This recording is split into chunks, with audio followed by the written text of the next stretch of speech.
So we celebrate the newest additions to the National Collection. The ensembles worn by First Lady Jill Biden on inaugural day and inaugural night. And as you can see, and I'll just pause for a moment to take in their exquisiteness, they are truly beautiful. The tradition of the Smithsonian's First Ladies collection stretches back for more than a century and continues, of course, today with our modern First Ladies exhibition, which you'll see shortly. In it, we explore the unofficial but absolutely essential position of the First Lady throughout time and the different ways in which different women have inhabited that role and made it come to life, how they've put their own contributions and poured themselves into this and into the presidential administrations that they have served. And of course, they've served not only the office of the president, but our nation and our world. More than 24 gowns are featured upstairs, including those worn by Jacqueline Kennedy, Laura Bush, Michelle Obama, and Melania Trump. Poignantly, however, these ensembles presented today, taken in with open arms to the National Collection, are a rarity for us.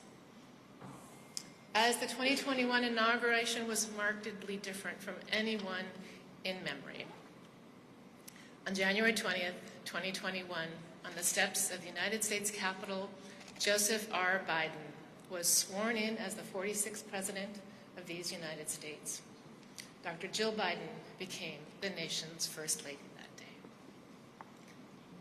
Just 2 weeks earlier, those very same steps were overcome by a violent insurrection that threatened democracy and this peaceful transference of power.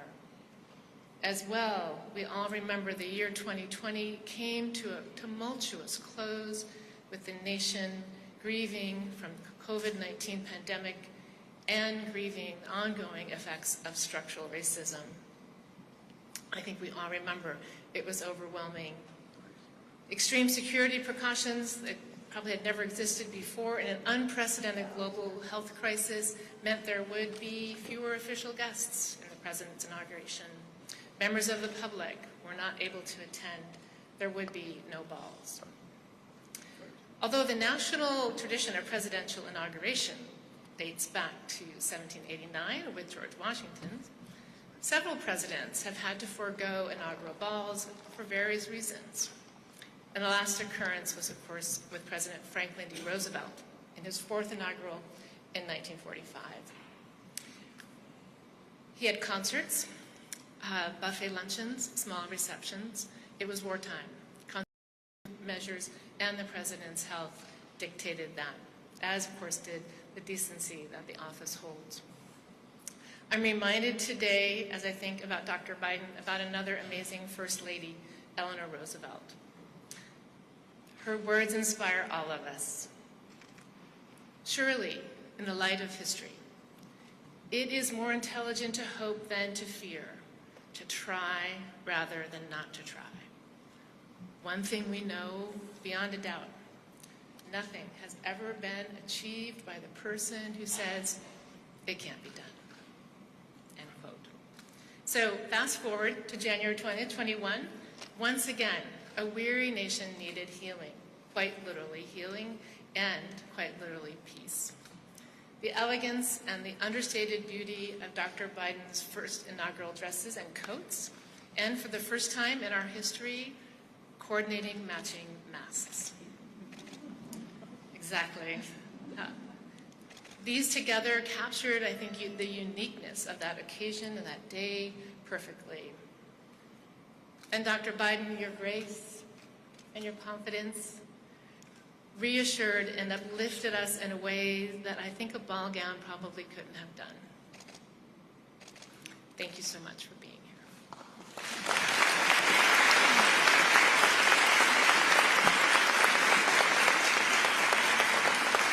Please welcome the Secretary of the Smithsonian Institution, Lonnie G. Bunch III.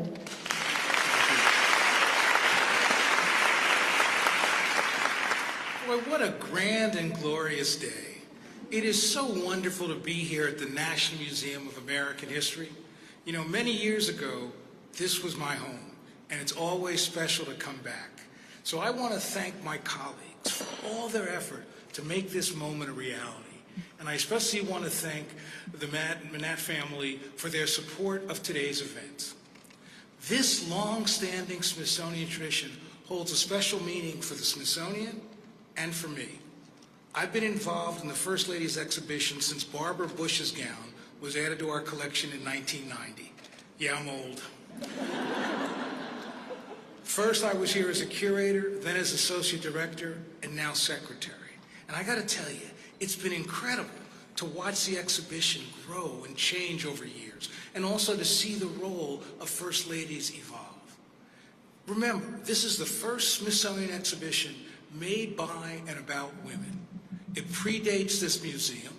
It was first installed and housed in the Arts and Industries building. But for more than a century, generations of Americans have come to see a collection of gowns that spans our history as a nation. But this exhibition is and has always been about much more than gowns. In the mid-90s, I oversaw its redesign to better document these women by what they accomplished in addition to what they wore. And of course, the dresses remained. But they're here now to tell a story about gender, about power, about public symbolism. They're here to help us remember how Dolly Madison made bipartisan political hosting into an art form, or how Eleanor Roosevelt championed social justice and fairness, and how Jackie Kennedy transformed the public's opinion of the White House. They tell a story about how each of these women navigated the country's most public and yet unscripted job. And make no mistake, being First Lady is a job, not simply a marital status.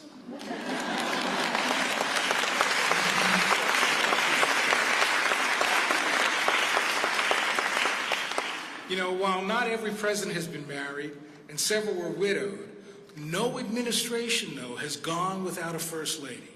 Despite never being codified, it's become an essential component of the way our government functions.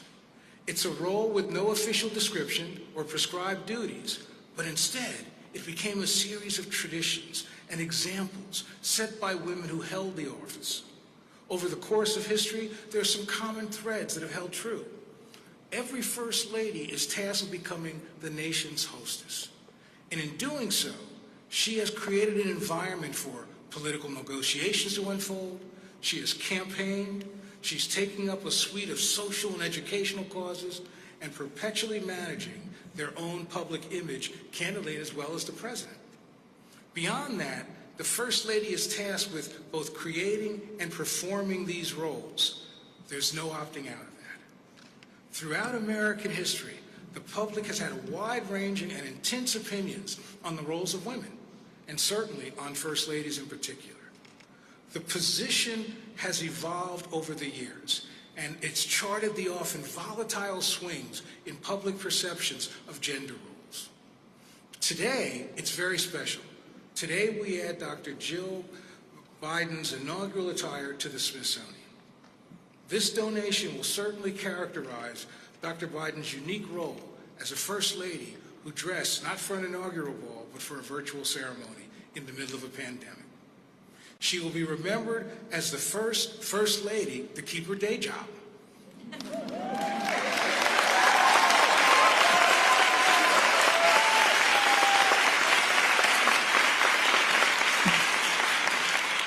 And clearly, she is a courageous leader in her own right, as well as an anchoring presence in the Biden administration. Only time will tell how her approach will change the role for those who follow, but I have no doubt it will. It is a great honor to me to commemorate Dr. Biden's tenure in the fascinating and complicated history of the First Lady. It's been a great joy to work alongside of her through both the Obama and the Biden administrations, and it's wonderful to be a part of honoring her legacy today.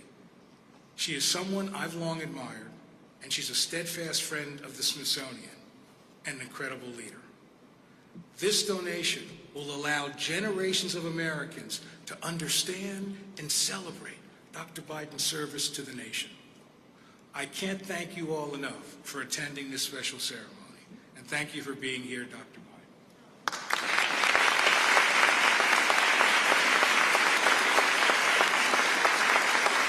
Ladies and gentlemen, designer Gabriela Hurst.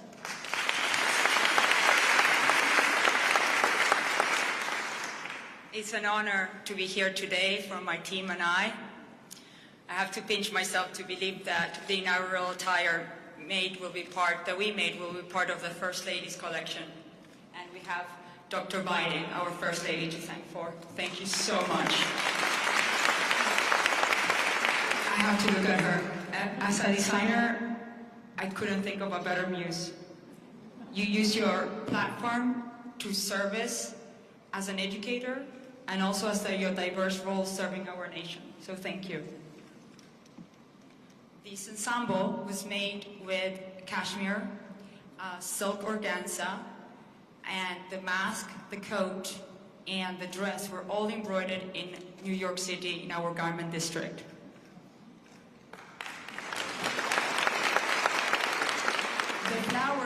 The flowers showed all the federal flowers of every state and territories of the United States, reflecting on the historical circumstances of the January 6th event and a presidency that was starting with a pandemic.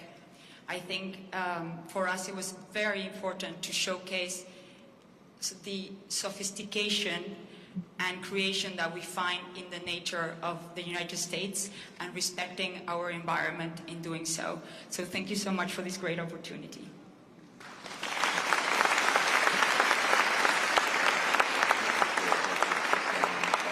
Ladies and gentlemen, designer Alexandra O'Neill.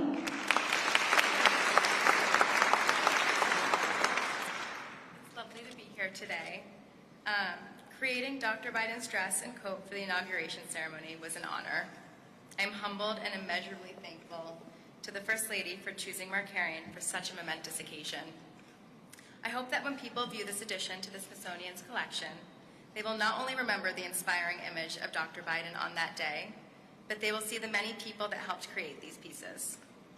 Markarian is an American brand conceived in New York City, where we proudly produce our garments in its historic garment center. Without the talent and training of Americans in the garment trade, we as designers would not have the capacity or resources to create. I am fortunate to be surrounded by the system of local artisans that brought the design showcased here to life, and it's imperative that this community continues to be supported for future generations. Dr. Biden not only wore a dress and a coat, but she wore the time and effort of many hardworking people to whom the support and platform is priceless. I want to thank my Markarian team who are here with me today. I am grateful for the Smithsonian for the honor of having our work displayed here. And thank you again, Dr. Biden, for this opportunity for our work to become a part of the fabric of history. Thank you.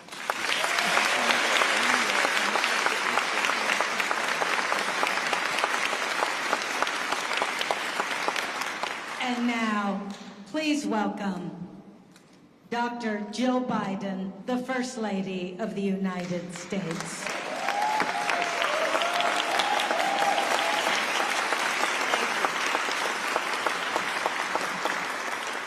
Thank you very much.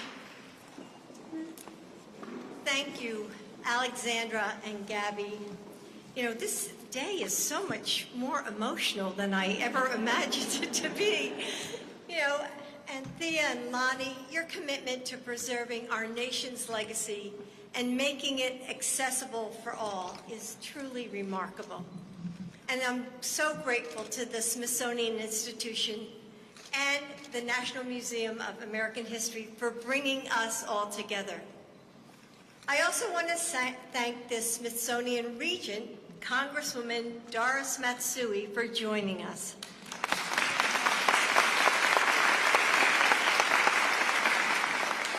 Like all of us, my heart is with the people of Doris's home state of California as they try to heal from the pain and violence of the last few days. Clothing is an art and articulation. It's a manifestation of a moment of time.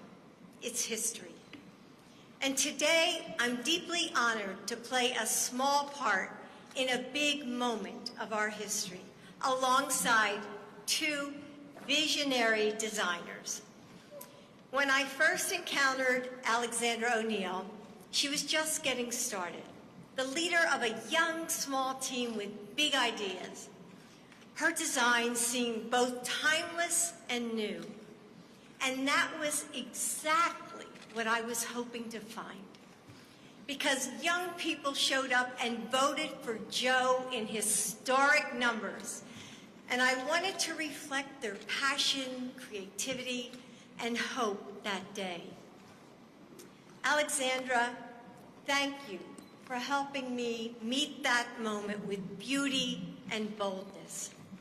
I'm so proud that your work is now memorialized here at the Smithsonian, and I hope that your story inspires other young people to pursue their own design dreams.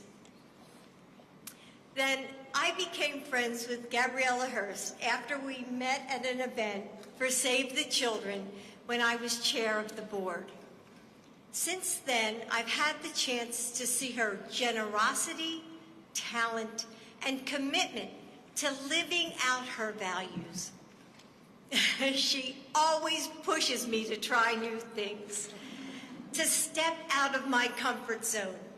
Time and time again, when I think that there's no way that I'm going to like her suggestion, she's right, and I love it. But I didn't need any convincing about the design of this dress. My focus on Inauguration Day was being a First Lady for all Americans, doing my part to bring our country back together. Gabby understood that. So she adorned this dress with flowers from every state and territory. And she placed Delaware, my home, just above my heart. Gabby, thank you for making our vision of a truly united America come to life. I'm so grateful for your talent and for your friendship. Of course, both outfits feature something that will no doubt, as Lonnie said, set them apart from the other displays here at the museum: matching masks. You know, they're just pieces of small cloth, but they represent the enormity of what we all faced at the time. A pandemic that has changed our world forever. Months of closed schools and businesses, a virtual presidential campaign, so much time spent apart. But these masks also represent the moments of courage and kindness that helped us through the worst of it, the strength and the resilience that we found to rebuild and move forward. And of course, I want to thank the Smithsonian for memorializing the history that is sewn into every stitch of these ensembles. I'm also grateful for the team of people who helped me through this process in a time when, we just couldn't fly to New York to do in-person fittings.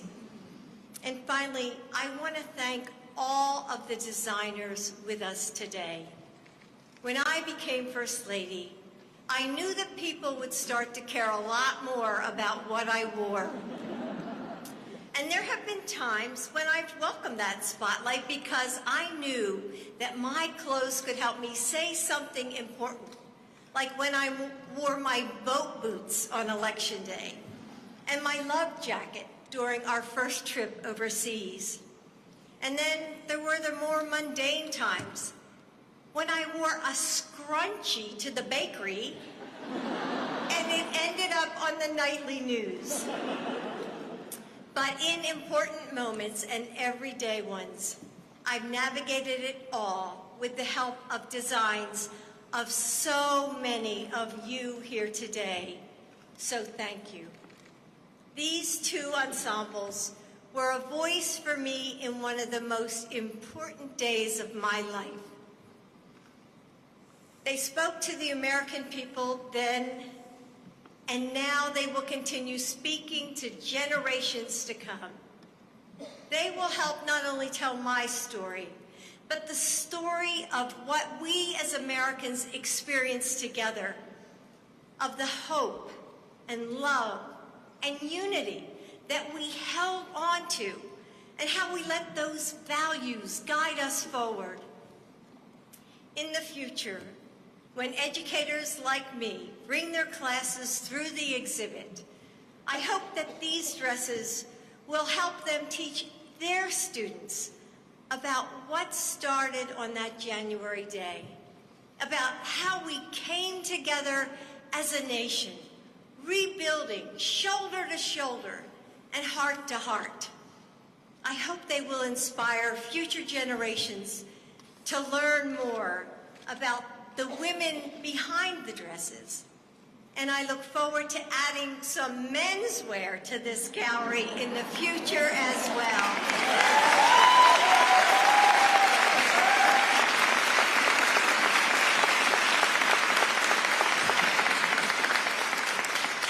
This means so much to me, and especially for my family and my friends to be here and my staff to support me.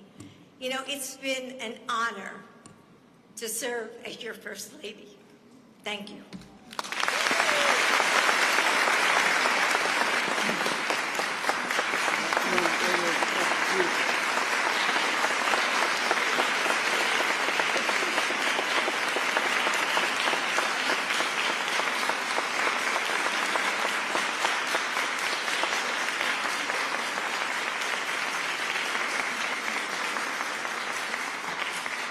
To conclude the presentation ceremony, please welcome back Dr. Hartig.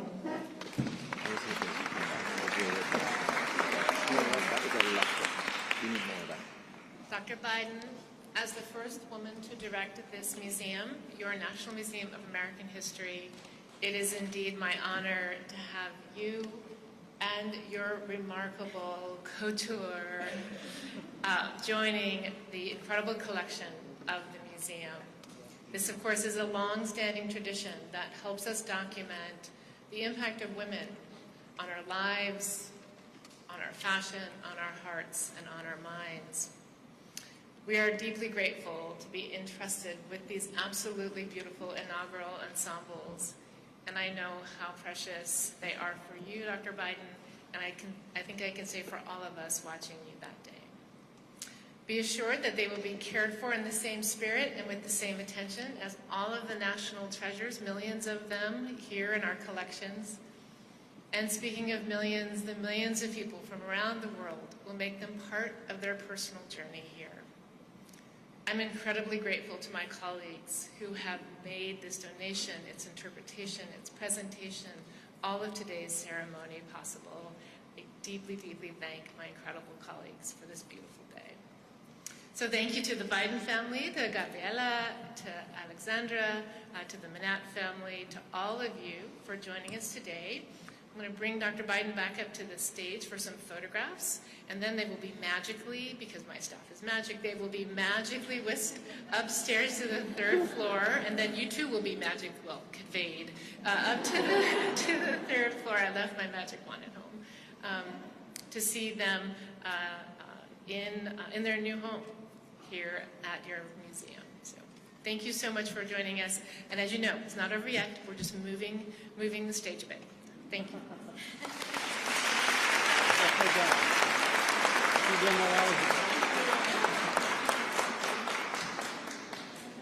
And ladies and gentlemen, following the photo opportunities, please do remain in your seats or positions while the curatorial team removes the dresses. Thanks, Aaron.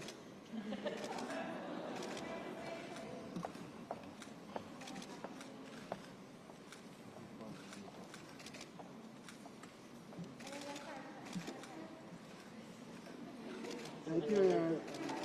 Thank you, Aaron.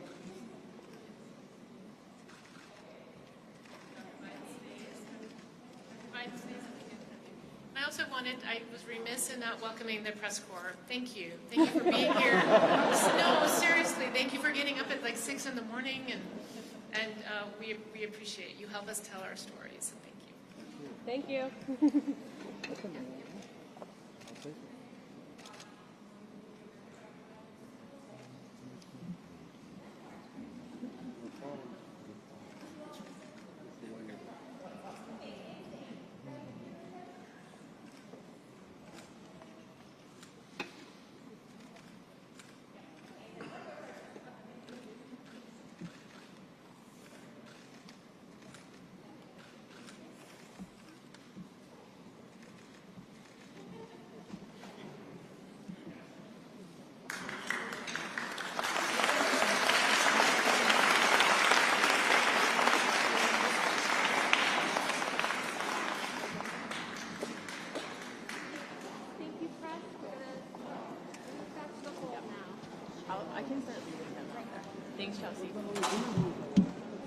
Asia.